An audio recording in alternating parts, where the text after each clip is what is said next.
Hey, it's Jessica, and I got this really awesome idea from two of the Lanai regulars from California. I think it was Sacramento. I don't want to be wrong, so sorry. Rebecca Hart and Andrew Chan. Rebecca Hart is an amazing event planner, and Andrew Chan can do amazing things with computers. And they made me laugh like every night. So anyway, Rebecca, I don't know if I can top the Lanai tie for you because I went a different route. So still keep your Lanai tie going. It looks really amazing in the photos. So I decided, instead of forcing gin upon you, that I would kind of throw some things together dealing with whiskey. I'm going to use Japanese whiskey, but I've tried it with Canadian whiskey as well as like Woodford Reserve, and it still tastes yummy. So the drink's name is Kaniki Saba, which is Japanese for quarantine saver, which I tried to pronounce it 1,000 times. I even wrote it down on this big piece of paper, Kaniki Saba, and I'm 100% sure that's probably not even how you pronounce it, even though I had it pronounced. So what it means is quarantine saver in Japanese. So what we're gonna do is, like I said, you don't have to use Japanese whiskey, but I had it in the cabinet. So it's Suntory Toki whiskey, no E. You can get it at Costco as well as Living Foods when we open it. Which will be soon. So just to tell you a little bit about this whiskey is, of course, it's a clear gold color. Suntory established the distillery in 1923. His main purpose was to really capture the essence of the Japanese nature in a bottle, and I think he did pretty darn good. But I will let you know, I've only tried a few Japanese whiskeys, so, but I really enjoy this one. But I will let you know, I had a little scare, and I'll go through it and let you know. When you smell it, in my view, which everyone's like sniffers are different, just like their palates, I automatically got this like, Irish whiskey fear in my stomach. But it doesn't taste that way. So for all you Irish whiskey lovers, I apologize. But I'm getting better. So anyway, what you'll see here is, like I said, it kind of has the nose to me of an Irish whiskey, but more of like a honey, like kind of like a basil, like green apple. Like, actually, now that I smell it, it doesn't smell as bad as when I first opened it. So I don't know. Anyway, on the palate, it's really smooth, and it has like a peppermint, like a very subtle peppermint, like a green grapes. What I really noticed in it is like it's the thyme, which I really like how it was like herbs, fruits, and spices, and you can tell it all in the palate, but it's not overwhelming, which is awesome because we're going to use Fever Tree ginger beer, and some people sometimes say that could be overwhelming in a cocktail. But the finish is like what I really enjoyed about it, it was like a long, like subtle, sweet, spicy, like a vanilla oak. So it's really yummy, and I was really shocked because it had been like 3 years since I had tried a different Japanese whiskey, and that wasn't my impression. So I really think this one is awesome. So you're going to use 1 ounce of the Japanese whiskey, and if you don't have that in your quarantine bar, you can use any other whiskey. And honestly, you can also do it with like a vodka, like you can adjust it like as a mule. I mean, just play around. It's just the concept. So you do you, boo boo, like Cat Williams said. We're gonna use Fever Tree ginger beer, which I swear by Fever Tree. My favorite Fever Tree is Elderflower Tonic, and I've only been able to find it 2 places on Hawaii, Living Foods as well as Big Save, or not Big Save, Times. So Fever Tree has so many different flavors. I wish there were more on Kauai. Like, I want to try like their clementine. They have like a rose water.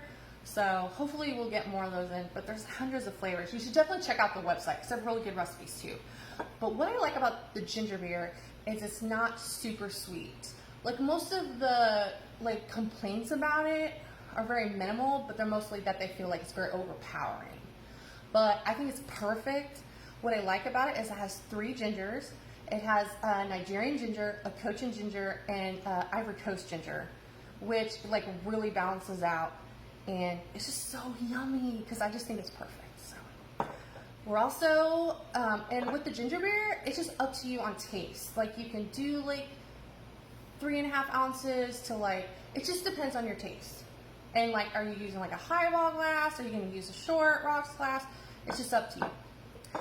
I'm going to try to play around and do maybe like 3 ounces. So another thing we're going to use is, I call them Angie bitters because I feel like my Midwestern accent comes out when I try to pronounce it, but it's Angostura bitters, which shockingly enough, when I first started bartending, I just assumed it came from Angostura bark, but it does not. No, it's like Venetian herbs, spices from Trinidad and Tobago. So I didn't really know that, but I thought that was really cool. So, and later I'll post how you can make your own bitters because I know probably 75% of you can make an amazing bitter out of just what you have in your like pantry and in your spice cabinet. So let's get started here. I miss my lanai bar. But I like my home bar too, but usually I'm making cocktails for the husband. So we're gonna do, this is 2 ounces, but we're only gonna do 1 ounce of the Japanese whiskey. No E, no E. Okay. And then I'm gonna go ahead and put the bitters in next so it kind of like sits with the whiskey a little bit. And you only do 1 dash, but you can do more. It just depends on your bitter preference for your drink. All right, and then I'm gonna open up the ginger beer. Whoops. I thought I had to pop a cap, but not on this one.